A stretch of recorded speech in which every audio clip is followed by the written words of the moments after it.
오늘 주어진 말씀을 가지고 이렇게 기도하라는 제목으로 은혜를 나누기를 원합니다. 무엇보다 특별히 이렇게 새벽기도 오신 여러분들을 하나님께서 축복하시기를 원하신다는 그런 마음을 하나님께서 주시네요. 이렇게 기도하라 하는 제목으로 은혜를 나누기를 원합니다. 예수님께서 한적한 곳에서 기도하시다가 이제 내려오니까 제자들이 요한이 제자들에게 기도를 가르쳐 주신 것처럼 우리도 기도를 가르쳐 주옵소서 이렇게 부탁을 드립니다. 그런데 이 당시에 제자들이 기도를 모르는 것이 아니었습니다. 왜냐하면 구약의 모든 기도를 그들이 알고 있었기 때문입니다. 아브라함의 기도, 모세의 기도, 또 한나의 기도, 엘리야의 기도, 구약 성경을 다 알고 있으니까 기도를 이미 잘 알고 있었지요. 그럼에도 불구하고 예수님께 기도를 다시 가르쳐 달라라고 하는 것은 예수님이 기도하는 것을 보니까 기도가 보통 기도하고 다르다는 그런 것들을 깨달았고, 자기도 또 응답되어지는 기도, 이런 기도를 알고 싶어서 기도를 가르쳐 달라고 부탁한 것을 보게 되는 것입니다. 그러므로 오늘 이렇게 예수님께서 가르쳐 주신 기도가 주기도문의 기도인데 마태복음 6장에서는 좀 길게 이렇게 우리가 암송하는 것처럼 그렇게 되어져 있고, 오늘 누가복음에 있는 기도는 조금 축약해서 되어져 있는 기도인데, 이 기도를 살펴보면서 기도에 어떤 요소가 있는가 하는 것을 살펴보려고 하는 것입니다. 첫째는 기도할 때 아버지께 기도하라 이렇게 말씀하고 있는 것입니다. 특별히 예수님께서도 늘 기도하실 때 하나님, 주님 이렇게 하지 아니하고 아버지라고 하는 기도를 계속해서 했던 것을 볼 수가 있습니다. 나사로를 살릴 때도 아버지여 나의 기도를 들으시는 것을 감사하나이다 라고 했고, 또 겟세마네 동산에서도 보면 마태복음에서는 아버지여 할 수 있거든 이 잔이 내게서 지나가게 하소서. 마가복음에는 오히려 나아가서 아바 아버지여 아버지께는 모든 것이 가능하오니 이 잔을 옮기시옵소서라고 아바 아버지라고 이렇게 이름을 하나님 앞에 기도한 것을 볼 수가 있는 것입니다. 예수님은 다른 모든 곳에서도 이야기할 때 하나님의 집, 또 하나님이 예비하신 아버지가 아버지의 집, 아버지께서 준비하신 것, 모든 것을 아버지라고 이렇게 부르는 것을 볼 수가 있는 것입니다. 그런데 구약을 살펴보면 이런 아버지라는 표현이 한 번도 나오지 않는 것을 알 수가 있습니다. 우리가 구약에서는 하나님을 부를 때 전능하신 하나님, 엘샤다이, 또 엘로힘, 여호와 하나님 이렇게 하고, 그 다음에 아도나이, 이거는 my lord라는 말인데 주로 my lord, 주라고 하는 표현을 많이 쓰고 있는 것입니다. 그러니까 아버지가 롤드니까 우리는 서번트로서 주종 관계가 되어져 있고, 또 하나님은 우리가 얼굴을 뵈면은 죽을 수밖에 없는, 너무나 거룩해서 가까이 갈 수 없는 이런 하나님으로 묘사가 많이 되어져 있습니다.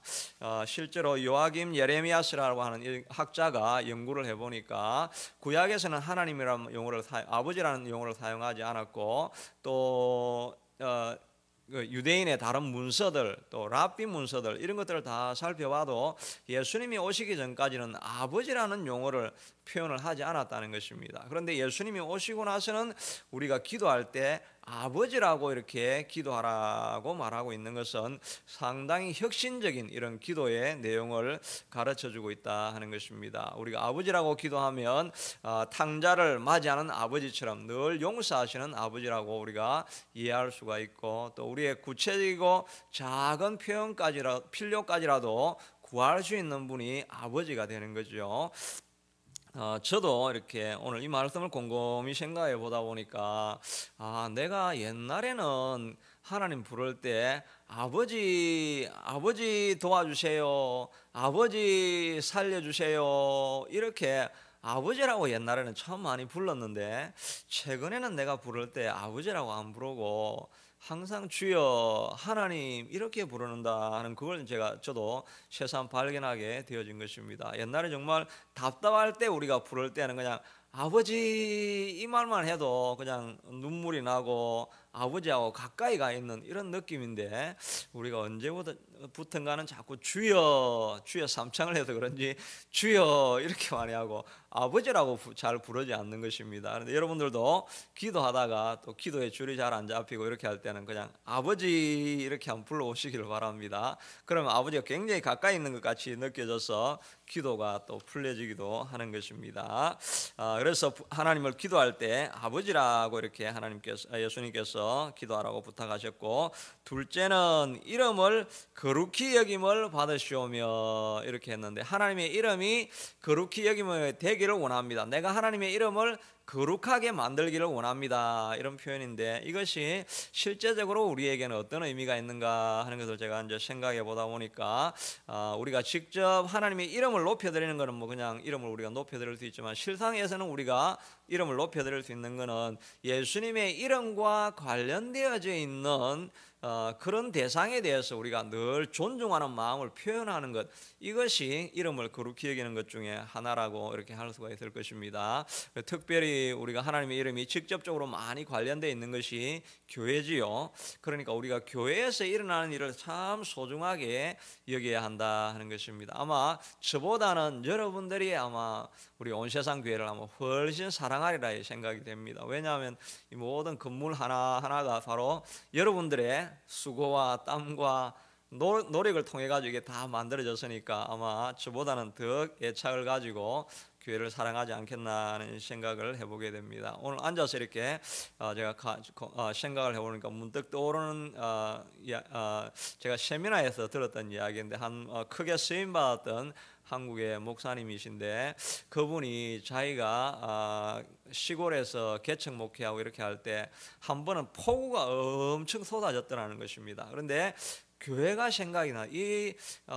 비가 많이 오는데 교회가 비가 새지 않을까 이 생각이 나는데, 자기 집에서 교회를 가려고 하면 그 천둥번개가 치는데 공동묘지를 지나가 그 길을 가야 된다는 것입니다. 그런데 비 오는데 그 공동묘지를 지나가는 게 그게 보통 쉬운 게 아닌 것입니다. 그런데 교회가 생각이 나니까 그 새벽 2시쯤에 폭우를 맞으면서 교회를 가보니까 교회가 빗물이 막 떨어지니까 지붕에 옛날엔 다 진흙으로 이렇게 만들어 놓은 거니까 빗물이 막 떨어지니까 진흙 그 덩이가 툭툭 이렇게 떨어지더라는 것입니다. 그러니까 자기가 그 떨어질 만한 곳에 손이 안 닿으니까 바닥에 떨어지는 걸 막아야 되니까 그 자기가 밑에 딱 그 등을 기대고 있다가 툭 떨어지면 자기가 등에 이렇게 받아가지고 밖으로 나가 틀고 이렇게 하면서 그걸 떨어지는 그걸 보면서 하나님, 주의 전을 돌보지 못했던 이 죄가 다 내게 있습니다라고 하면서 자기가 많이 울면서 이렇게 거기를 청소를 했다 이렇게 이야기를 하면서, 제가 교회를 이렇게 크게 사용할 수 있던 쓰임 받을 수 있던 것 중에 하나가, 교회를 사랑하니까 하나님이 교회를 크게 하셨다 이런 감정이 오늘 앉아 있으니까 그런 생각이 나네요. 존귀히 여긴다는 것은 하나님과 관련되어 있는 것을 우리가 소중하게 여기는 것입니다. 아마 그 중에 하나가 또 목회자라고도 할 수가 있을 것입니다. 목회자가 교회 예배를 이제 집례하게 되면 목회자 자체가 중요한 건 아닌데 하나님의 이름이 있기 때문에 때로는 소중히 여기는 것이 필요하겠다 이런 생각을 해보게 되는 것입니다. 그래서 우리가 잘 아는 것처럼 다윗이 사울을 충분히 죽일 기회가 왔음에도 하나님의 기름 부은 자를 손대는 것이 되면 죄가 없겠느냐 이렇게 말하고, 또 그래서 옷자락만 조금 잘랐는데 그것이 자기의 마음에 찔렸다라고 이렇게 할 때, 이건 사울을 존중하게 여긴 것이 아니라 하나님과 관련되어 있는 것을 소중하게 여기니까 하나님께서 그 사람을 사용한 그런 것들을 볼 수가 있는 것입니다. 또 목회자뿐만 아니라 여러분 개인도 다 마찬가지입니다. 여러분들의 개인이나 인격이나 성품을 보고 사랑하는 것이 아니라 여러분이 다 하나님 안에 있는 제사장이기 때문에 우리 주변에 있는 형제 자매를 우리가 소중히 여기고 귀하게 여기는 것이 바로 하나님의 이름을 거룩히 여기는 것이다 이런 생각을 해보게 되는 것입니다.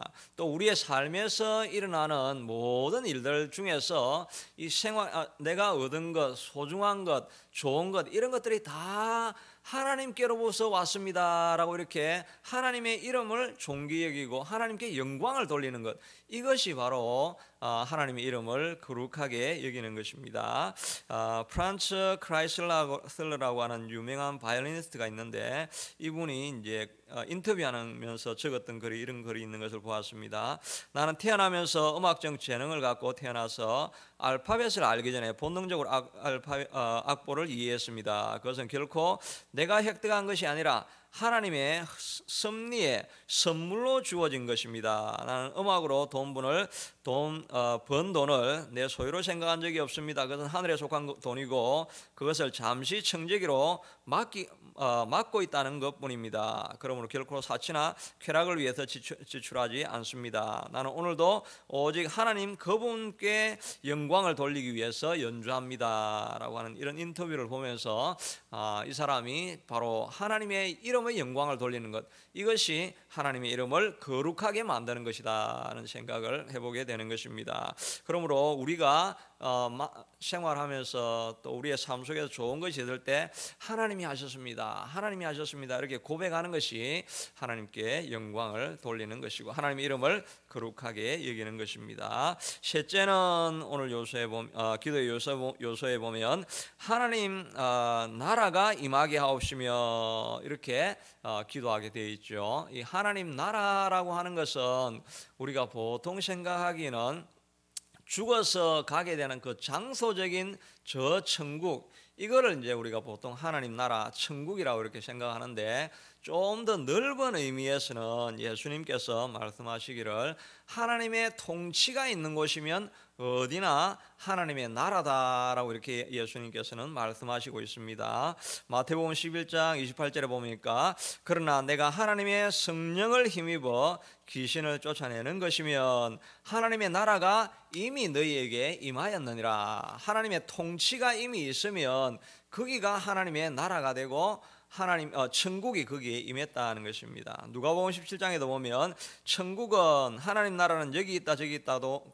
못하리니 하나님 나라는 이미 믿는 너희 안에 있느니라 이렇게 말씀을 하고 있는 것입니다. 우리 가운데 하나님의 통치가 임하여져 있으면 거기가 바로 하나님의 나라가 되는 것입니다. 그래서 오늘 우리가 찬송한 것처럼 초막이나 궁궐이나 주 예수 모신 곳이면 그 어디나 하나님 나라 천국이라고 하는 말이 신학적으로도 맞는 말이 되는 것입니다. 그러니까 하나님의 나라가 임하옵시며, 이 말은 내가 있는 현장에서 하나님의 뜻이 더 우선시 되어지고 하나님의 뜻이 나의 소원과 나의 소욕을 다 맞고 하나님의 뜻이 이루어지기를 원합니다. 그래서 내가 하나님의 뜻에 순종하기를 원합니다 하는 이런 의미가 하나님 나라 안에 들어가 있는 것입니다.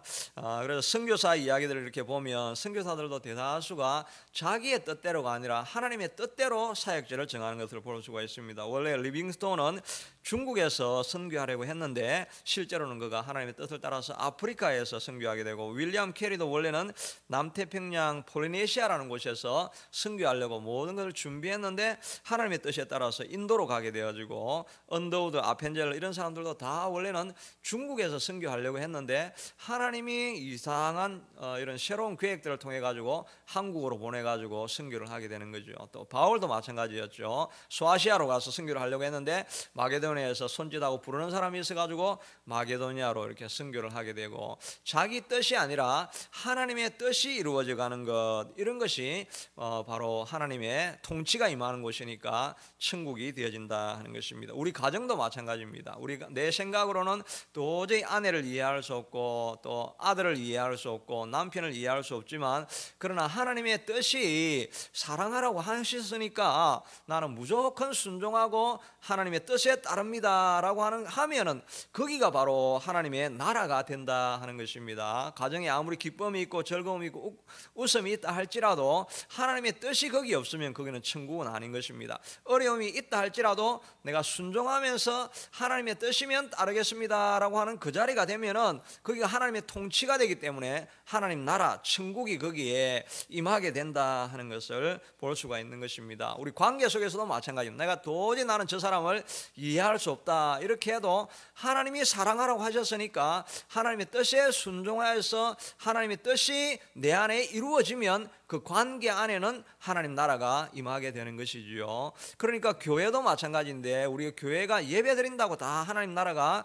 임하는 것이 아니라 예배드리는 공동체 안에 우리의 뜻은 다 죽고 하나님의 뜻만 쓰기를 원합니다라고 하는 이런 공동체가 될 때, 그런 교회가 될 때 하나님 나라가 임하고 천국이 임하는 교회가 된다 하는 것입니다. 우리의 삶에서도 마찬가지인데 저도 옛날에 누구를 한번 기다렸는데 이 사람이 1시간이 지나도 안 나타나는 것입니다. 나는 시간이 굉장히 바쁜데 그것도 밖에서 이렇게 기다린다고 해가지고 서가지고 1시간을 기다리니까 얼마나 화가 나겠습니까?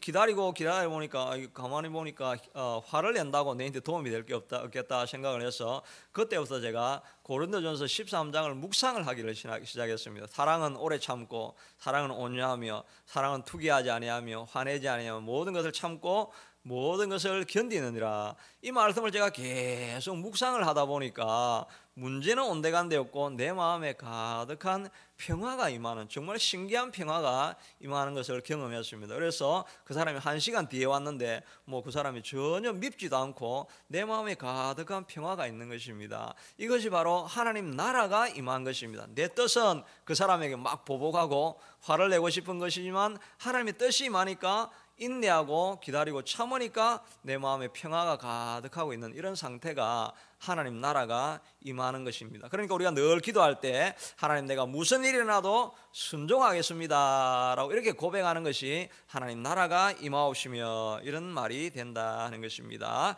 그러므로 요약해보면 우리가 기도할 때 하나님을 이제 주라고도 부를 수 있지만 아버지여라고 이렇게 부르면서 기도하실 수 있게 되기를 바랍니다. 그리고 모든 것을 하나님이 관련된 것이면 내가 소중하게 귀하게 여기겠습니다, 이런 감사하는 마음으로 가지고 사는 것이고, 또 하나는 하나님의 뜻이면 무엇이든지 순종하면서 살겠습니다 하는 이 마음이 주기도문 안에 들어가 있는 것입니다. 이런 기도가 저와 여러분에게 있게 되기를 바라겠습니다. 이제 같이 주신 말씀을 가지고 기도하기를 원합니다. 아버지여, 내 기도를 들어주시기를 원합니다. 하나님 감사하는 마음 가지고 모든 것을 인정하겠습니다. 순종하는 마음을 달라고 기도하겠습니다. 고마우신 하나님 감사합니다. 오늘도 주기도문을 통해서 우리가 어떻게 기도해야 될 것인가 하는 것을 배우게 됩니다. 우리가 주로 기도할 때는 하나님 내게 무엇을 주십시오, 이것이 내 소원입니다, 이렇게 기도하였는데 이런 기도를 하기 전에 먼저 하나님을 생각하고 하나님의 뜻을 순종하고 하나님의 마음을 감사하고 하나님 모든 주신 것을 인정하는 이런 태도로 나아가는 것이 하나님께서 우리에게 부탁하신 기도의 내용인 것을 고백합니다. 그러므로 하나님의 주님, 우리가 날마다 기도할 때마다 하나님이여 내 소원과 내 사정을 아뢰기 전에 하나님의 뜻을 구하고 순종하는 마음으로 나 자신을 절 준비시키고 또 기도로 구하기 전에 하나님께서 내게 주셨던 것들을 감사하고 하나님이 하셨다라고 인정하는 삶으로 먼저 기도하고 하나님 앞에 나아가는 우리가 되기를 원합니다. 특별히 하나님 우리가 기도할 때 하나님 우리의 좋으신 아버지입니다. 아버지 하나님, 멀리 계시는 주님이나 멀리 계시는 전능하신 하나님이 아니라 나와 함께 하시고 나를 낳으시고 나를 기르시고 나를 돌보시며 내 모든 필요를 채우시기 원하시는 좋으신 아버지인 것을 믿고 하나님 앞에 기도하며 달려가는 우리가 될 수 있게 도와주시기를 간절히 원하고 소원합니다. 우리 하나님께서 이 기도를 들어주시기를 원합니다. 계속 기도하시면서 교회를 위해서도 교회